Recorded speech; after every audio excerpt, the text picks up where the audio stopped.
ونصلي ونسلم على رسوله الكريم أما بعد فأعوذ بالله من الشيطان الرجيم بسم الله الرحمن الرحيم يا صاحب الجمال ويا سيد البشر من وجهك المنير لقد نور القمر لا يمكن الثناء كما كان حقه بعد خدا بزرگ توی قصہ مختصر وأحسن منك لم تر قط عيني وأجمل منك لم تلد النساء خلقت مبرأ من كل عيب كأنك قد خلقت كما تشاء بلغ الأولى بكماله كشف الدجى بجماله حسنت جميع خصاله صلوا عليه وآله درود السلام پڑھی اللہم صلی وسلم وبارک علی سیدنا و مولانا محمد وبارک وسلم وصلوا علیہ بار دیگر میں شکریہ ادا کرتا ہوں عالم اسلام کی عظیم ہستی مناظر اہل سنت مناظر اسلام حضرت علامہ مولانا علامہ صدام حسین قادری امینی دامت برکاتہم عالیہ کہ جن کی دعوت پر جن کے پیغام پر میں آج آپ کے سامنے حاضر خدمت ہوں اور اس مجلس کی زینت بھی بنا ہوں اور اس مجلس میں شامل ہونے کی مجھے توفیق عطا ہوئی اس کے علاوہ جتنی بھی معززین مکرمین اس مجلس میں تشریف لائے میں ان سب کی بارگاہ میں بھی ہدیہ تشکر پیش کرتا ہوں اور جو احباب اس مجلس کی زینت بنے میں ان سب کا بھی شکریہ ادا کرتا ہوں ربیع الاول آج 11 ربیع الاول ہو گئی میں اپنی ناساز طبیعت کی وجہ سے 11 دنوں میں ایک جگہ بھی بیان نہیں کر پایا تو علامہ صدام حسین صاحب تشریف لائے تھے ہمارے مدرسۃ المدینہ میں تو انہوں نے فرمایا کہ یہاں آنے کی دعوت فرمائی تو میں نے قبول کر لی اس وجہ سے کہ مجھے یہ دعوت ایک بار پہلے بھی آئی تھی تو میں کسی عذر کی وجہ سے حاضر نہیں ہو سکتا پر میں نے دعوت قبول کر لی کہ انشاءاللہ الکریم میں ضرور حاضر ہوں تو جیسی بھی میری طبیعت تھی میں اس کو لے کر آپ لوگوں کے ساتھ اس مجلس میں آ گیا اگر میری طبیعت کی نقاسی کی وجہ سے کوئی کمی رہ جائے تو وہ مجھے معاف کر دیجئے بقیہ علامہ صدام حسین صاحب اس مسجد کے امام اور خطیب ہیں یہ آپ لوگوں کے لیے بہت بڑی عظیم خوشخبری بھی ہے اور بڑی عظیم نعمت بھی ہے کہ جب ملتان چھوڑ کے آئے تو میں راضی نہیں تھا تو میرے ملتان میں اس طرح کے علماء کی بڑی ضرورت لیکن جس حکمت کے تحت انہوں نے یہاں آنے کا فیصلہ کیا وہ نظر انداز بھی نہیں کی جا سکتی سو ان کے وہاں سے چھوڑ کے آنے کا غم بھی ہے لیکن آپ جیسے لوگوں میں آ کر یہ بیٹھے ہیں یہاں کی خوشی بھی ہے اس طرح کے علماء جو دین پر تحقیق کرتے ہیں جن کی راتیں کتابوں میں گزر جاتی ہیں جو لوگ ان کا یوٹیوب چینل دیکھتے ہیں وہ ان کو سمجھ آتی ہوگی کہ یہ کتنے بڑے عالم اور یہ کتنا بڑا سرمایہ ہے جو ملتان سے ہجرت کر کے یہاں آ گیا لیکن یہاں پر آ کر بھی ان کا غیر معمولی کام جس طرح کا کام یہ معاشرے کو دے رہے ہیں اس طرح کے کام کے پیچھے غیر معمولی محنت ہوتی ہے تو الحمدللہ عز و جل اللہ کی رحمت سے وہ سر انجام دے رہے ہیں تو یہ اس علاقے کے لیے بہت بڑی رحمت ہے، بہت بڑی نعمت ہے کہ اللہ نے اس طرح کا عالم اس علاقے میں پیدا کر دیا۔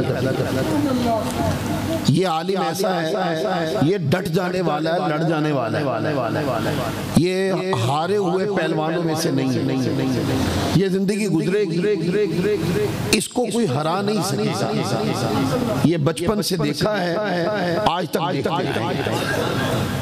یہ اللہ تعالیٰ عز و جل کا کرم ہے، اور دنیا وقت گزرے گا، آپ لوگوں کو سمجھ آ جائے گی۔ جو دن علامہ صدام حسین صاحب کے میں آج دیکھ رہا ہوں، میں نے ان دنوں کا بچپن سے انتظار کیا،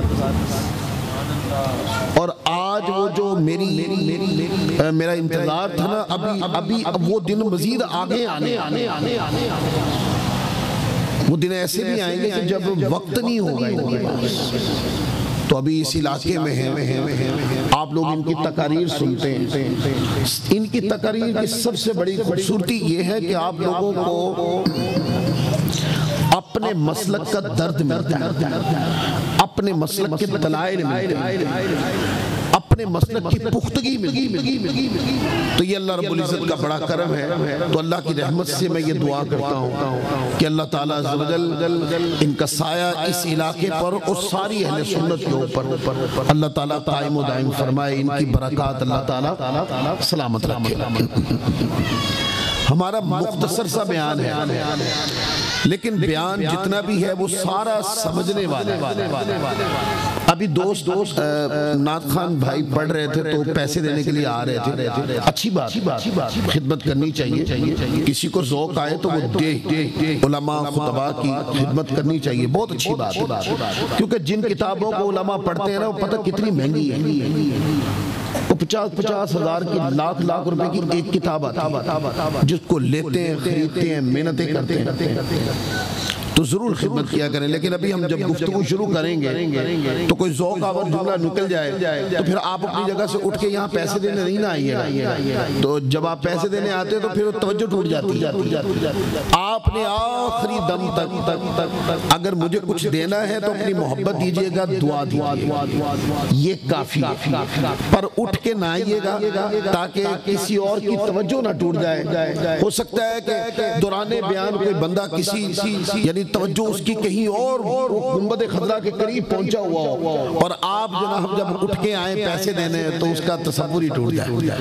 تو آخری دم تک آپ بیٹھیں اور توجہ صرف بیان کے اوپر دیں، تاکہ اللہ کرے کہ آج جب ہم چند منٹ بیٹھے اور بیان سنیں، اس کے اینڈ میں کچھ سیکھ کر اٹھے تو مطمع نظر ہے کہ سیکھ کے اٹھے، اس کے علاوہ کوئی غرض نہیں۔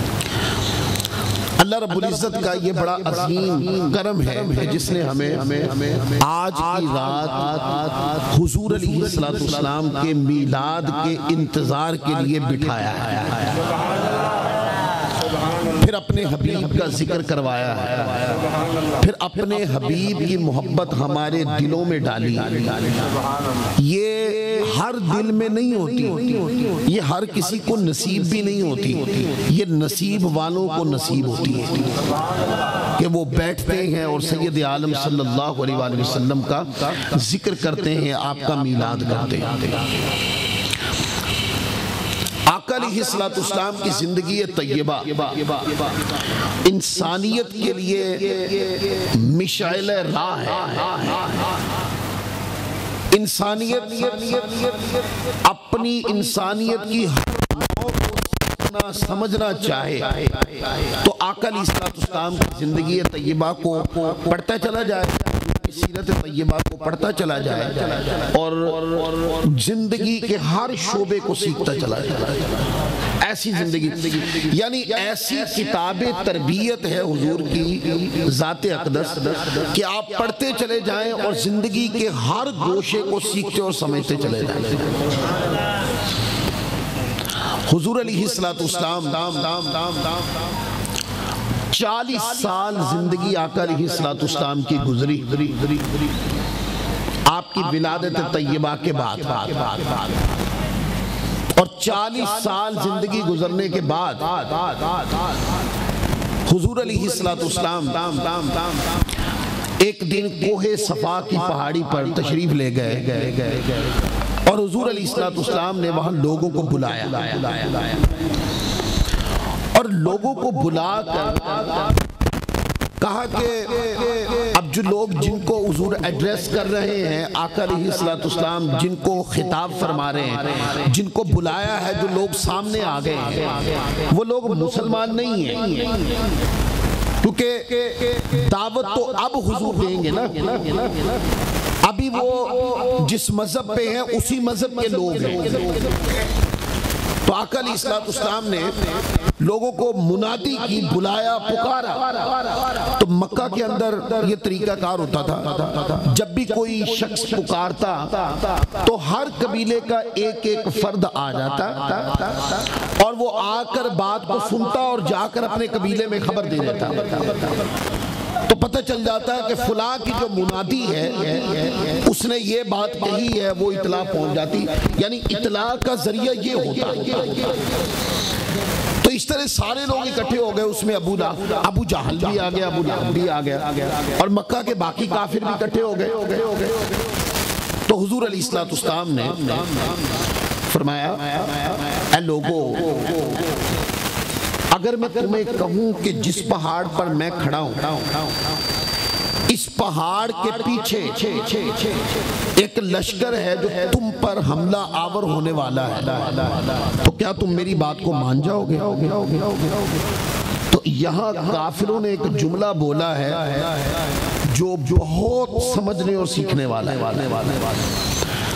جب حضور نے فرمایا کہ کیا تم مان جاؤ گے جو بات میں کہہ رہا ہوں کہ اس پہاڑ کے پیچھے سے ایک لشکر تم پہ حملہ آور ہونے والا ہے، تو کافروں نے کہا کیوں نہیں مانیں گے، آپ تو صادق ہیں، آپ تو امین ہیں۔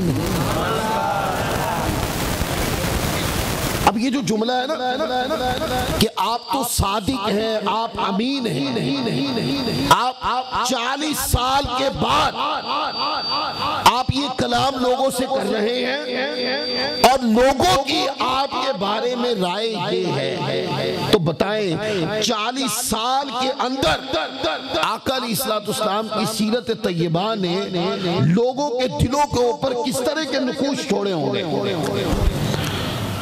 آقا علیہ السلام کی زندگی طیبہ نے 40 سالوں کے اندر لوگوں کے اوپر کس طرح کے اثرات چھوڑے۔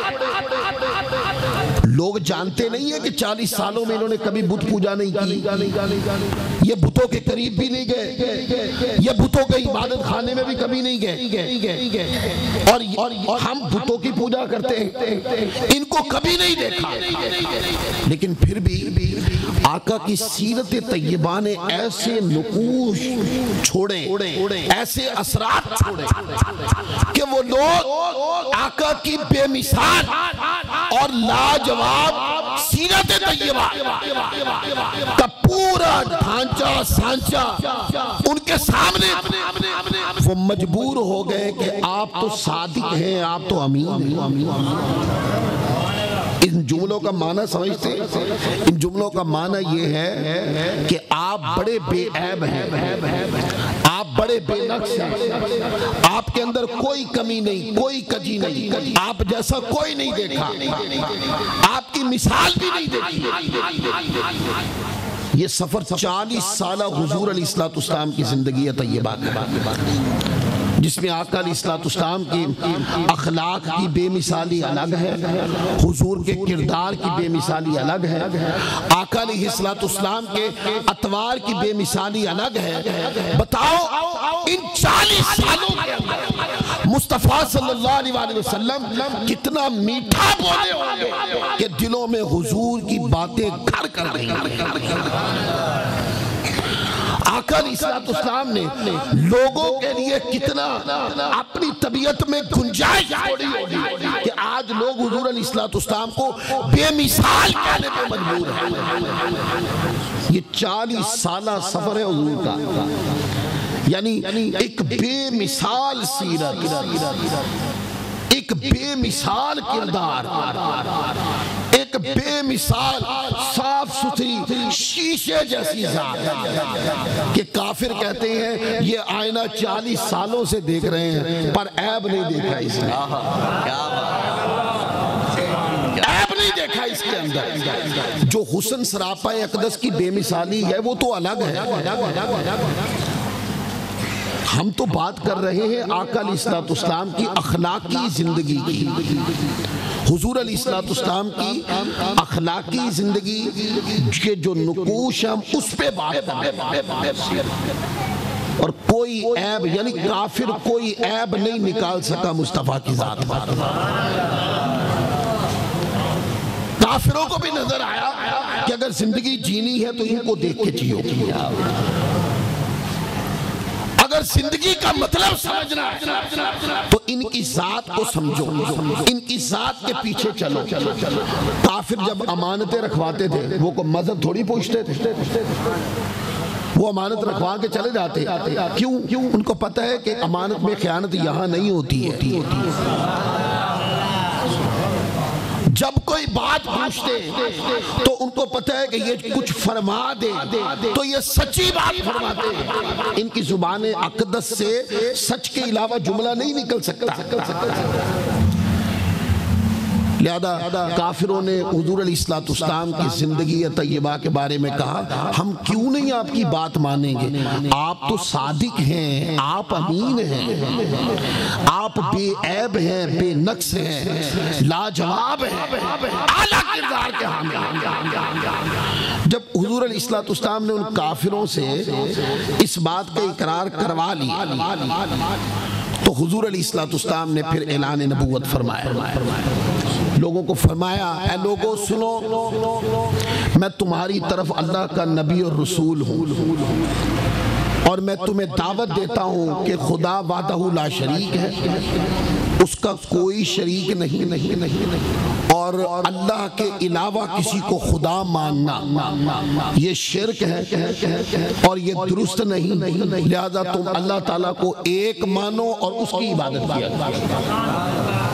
جب حضور نے یہ جملہ ارشاد فرمایا نا, اس سے پہلے کافر کہتے تھے آپ صادق ہیں, امین ہیں, لیکن چونکہ اب آقا علیہ السلام نے ایک نئے مذہب کی بنیاد رکھ دی, اعلان کر دیا میں اللہ کا نبی ہوں تمہاری طرف.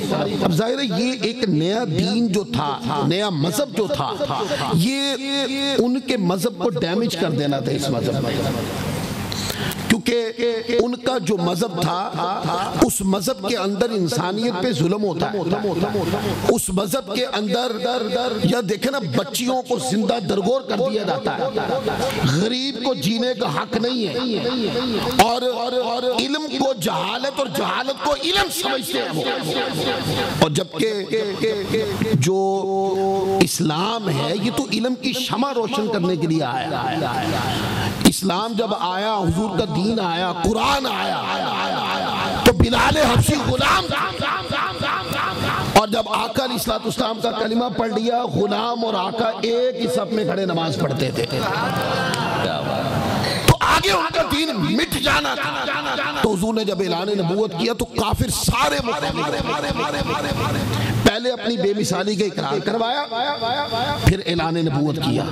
جب اعلان نبوت کیا تو کافر جو ہے نا حضور کے خلاف ہو گئے اور آقا علیہ السلام پر زبان تان دراز کرنے لگے, مختلف جملے کسنے لگے, اور ساتھ اشارے کر نا کوئی ایک شخص تھا ابو لہب, وہ اشارے کر حضور کی ذات میں عیب نکالتا تھا. تو یہ سارا واقعہ ہوا, مکہ خلاف ہو گیا حضور علیہ السلام کا, لوگ آقا کے خلاف ہو گئے. ان میں سے نا کسی شخص نے پوچھا, ایک شخص تھا تو اس نے یہ پوچھا کہ جتنے بھی اللہ کے نبی ہیں وہ جب بھی کوئی نبی آیا تو معجزہ دکھایا, اگر آپ بھی نبی ہیں تو کوئی معجزہ دکھائیں. اب آقا علیہ السلام نے اس مقام پر چاند کے 2 ٹکڑے نہیں کر کے دکھائے, وہ بعد میں ہوئے. حضور علیہ السلام نے کسی درخت کو نہیں بلایا, بعد میں وہ بھی ہوا۔ آقا علیہ السلام نے انگلیوں سے پانی کے چشمے نہیں بہائے، وہ بعد میں ہوئے۔ اس مقام پر جب آقا علیہ السلام سے پوچھا گیا کہ آپ اگر اللہ کے سچے نبی ہیں تو کوئی معجزہ دکھائیں، تو قرآن مجید کے اندر یہ لفظ ہیں، آقا علیہ السلام نے ان کو فرمایا فَقَدْ لَبِثْتُ فِيكُمْ عُمْرًا مِّن قَبْلِ أَفَلَا تَعْقِلُونَ۔ حضور علیہ السلام نے فرمایا پس میں تمہارے اندر اس سے قبل زندگی کا بھرپور دور گزارا ہے، کیا تم عقل و شعور سے کام نہیں لیتے؟ فرمایا وہ زندگی جس کی ابھی بے مثالی کا تم اقرار کر رہے تھے، فرمایا کہ معجزہ پوچھتے ہو، یہ میرا سراپا اقدس، میری گزری زندگی، میرا انداز اتوار، میرا کردار، میری گفتار، میرا پورا سراپا۔ آقا علیہ السلام نے فرمایا یہ معجزہ ہی تو ہے۔ بتاؤ 40 سال کے اندر تم نے میرے اندر کوئی عیب دیکھا ہے؟ معجزے کی تعریف کیا ہے؟ معجزے کی تعریف یہ ہے کہ جب کوئی بندہ کوئی ذات اعلان نبوت کرتی ہے تو اپنے دعویٰ پہ جو دلیل پیش کرتی ہے وہ معجزہ ہوتا ہے، اور معجزہ کے خصائص میں سے ہے کہ معجزہ کی مثال نہیں ہوتی، معجزہ کے برابر کوئی طاقت نہیں آ سکتی، معجزے کو کوئی ہرا نہیں سکتا، معجزے کے اندر کوئی عیب نہیں نکال سکتا، معجزے کے اندر کوئی نقص نہیں نکال سکتا۔ آقا علیہ السلام نے اپنی زندگی طیبہ، حضور نے اپنی ذات کریمہ آقا علیہ السلام نے معجزے کے طور پہ پیش کر دی۔ فرمایا 40 سال کے اندر اگر میری ذات میں تمہیں کوئی عیب نظر آیا تو بتاؤ۔ تو جب حضور نے اپنی ذات کو بطور معجزہ پیش کر دیا تو یہ کائنات نبوت میں پہلا واقعہ، آقا کی ذات اقدس سے پہلے ہزاروں انبیاء کرام تشریف لائے، سب نے معجزات دکھائے، پر اپنی ذات کو معجزہ کسی نے بھی نہیں کہا۔ اس کے اوپر روایات کہ یہ کائنات نبوت کا اکلوتا دعویٰ جو حضور علیہ السلام نے کیا۔ بعض علماء نے اس دعویٰ کو ختم نبوت کی دلیل بھی کہ پہلے انبیاء کرام قومیں انکار کرتی، انبیاء کرام معجزات دکھاتے، لہذا قوموں کو رائے راست پہ لاتے، اور کسی نے اپنی ذات کو معجزہ نہیں کہا۔